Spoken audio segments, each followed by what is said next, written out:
My lords, today we are going to address 10 random facts you don't know about in Stellaris Lore, and we'll begin with Zro. Zro is space drugs. That's right, you heard me correctly. Zro is the blue dust that we find throughout the galaxy. It's the remnants of the old, ancient, and now deceased Zeroni Empire, and it is in fact the remains of the Zeroni people themselves. And what do psionics now love to do?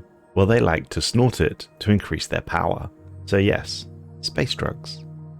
Psionics who find themselves snorting this blue dust will see drastic increases in psionic capabilities. Go easy though folks, the last thing you want to do is take too much and find yourself on Zeonian news. Did you know having a repugnant species makes citizens of that empire far more likely to join a xenophobic faction? This one seems fairly obvious, but it appears to be not that well known. However, it is exactly that. Should ugly, repugnant aliens worm their way into your empire, beware, for the xenophobes will come out in their droves. Unfortunately, this is precisely one of the problems that the enigmatic empire known as the Blorg face. All they want is love, but having an abhorrent appearance and leaking bodily fluids on everyone you meet is not the best way to make friends. Shielded worlds survive the galaxy being blown up by the athrophasic engine. This is an interesting one, for there are several worlds that are already shielded in the galaxy, i.e. Gish, the home of the lovely, cute, genocidal lizards known as the Preeki, as well as several others, most notably in the xenophobic isolationist territory. Furthermore, any empire who constructs a global pacifier colossus can use their superweapon to shield worlds. We normally assume that worlds are shielded to prevent whoever lives on that planet from harassing the rest of the galaxy, i.e. when the enigmatic observers think an empire has been very naughty. However, should you experience a genocidal empire like the Preeki attempting to fire the athrophasic engine, you could simply shield your own planets and survive the fallout of the destruction of the galaxy. Perhaps you and your people could sleep for several billion years while the galaxy reforms, and hope your shield survives. Sticking with the shielding planets theme, this one comes from the researcher Sapphire Phoenix. For when you defeat the pesky artificial intelligence known as the Contingency, you do have the option to not destroy their central processing hub, but instead shield it. Shielding their main processing hub leaves it as a monument of their downfall and a site of remembrance for generations to come. It seems a little risky if you ask me. I'd personally suggest cracking it and moving on. Did you know that eating Envoys gives food? Again, this one, like many others, may appear quite obvious when you think about it. Should an empire be foolish enough to attempt peaceful first contact with some of the more aggressive, swarm-like empires throughout the galaxy, they do often find themselves being consumed, and this consumption does actually count as a single unit of food. A determined exterminator can become the chosen of Zarqlan. That's right, spiritualists do spiritualistic things. Despite having an intense hatred of all things non-organic, this apparent personality-defining trait can be overridden should a machine empire find the head of Zarqlan, a long-dead prophet of the Holy Guardians. What's more amusing is that the Guardians will allow pilgrims to take ships and fight on the Chosen's behalf, i.e. the chosen being whoever finds the head. So it's not uncommon to find yourself in a situation where the Holy Guardians, fanatical spiritualists who think robotic life is abhorrent, will flock to and willingly fight on behalf of the robotic empire who wishes to purge all organic life, including the Guardians themselves. Truly, spiritualists doing spiritualistic things. The Galactic Council is psionic. Have you ever wondered how the Galactic Council, when formed, can magically get in touch with you, even if you're isolationist and have never met another empire? Clearly they're watching you through a hidden sentry array, and/or have some rather fantastic psionic powers. There is truly an underbelly controlling everything across the galaxy. Did you know the Scourge have visited our galaxy before? There is a small but lush Gaia world situated in the Uppbeat system. This has a single Scourge locus patrolling it. Several questions are raised by this. Clearly the Scourge have visited our galaxy before, but were these the same Scourge running from the Hunters, and this was perhaps a scouting vessel for that fleet? Or is it a scouting vessel from another fleet? Or, and perhaps far more disturbingly, Perhaps this is the remnants of a previous Bathorian Scourge invasion, previously defeated, and this system is all that remains of that infestation. Sadly, the Locust who patrols the system is unwilling or unable to communicate with us, and as such we will never know. I reiterate, it is a scary thought.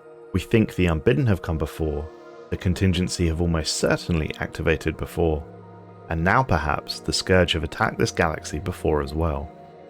Touching back on the Blorg, did you know they have managed to integrate themselves into our lives without us even realizing? The chemical cocktail that is used in the Chemical Bliss living standards is in fact a Blorg secretion. You can literally inject Blorg juice into your veins. And finally, there is a hidden and entirely unique ship, never before seen in our galaxy, that was found hidden behind an event. We have documented this as the Ouroboro event, and I shall detail the classified report for you now. The irradiated fragments of the ISS Arbiter detected in close orbit of the planet Sanctity appear to be the remains of a spacefaring vessel with a very distinctive design. The vessel matched no known records, but we did manage to extract some data from the ship's computers. They were recorded in an alien language like nothing we had seen before, and one that we were unable to translate.